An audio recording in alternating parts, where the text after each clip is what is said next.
Memang no. Oke, kita akan menyeberangi laut ini dengan menggunakan boot. Nanti kita ke seberang sana, dikawal oleh Pak Babin. Terima kasih Pak Polisi. Kita lewati, nanti kita jauh ke seberang sana.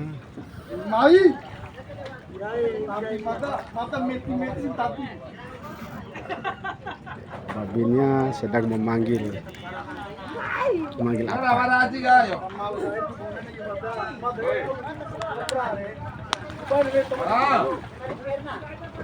apa?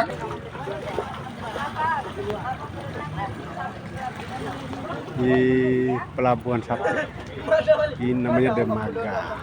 Dermaga itu dikhususkan untuk kapal-kapal seperti ini, kapal boot seperti ini, kapal kecil, bom. Kemudian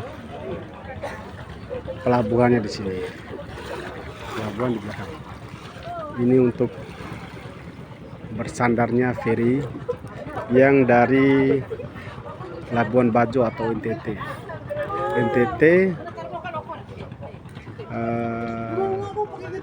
Berlayar dari NTT, bersandarnya di Pelabuhan Satu.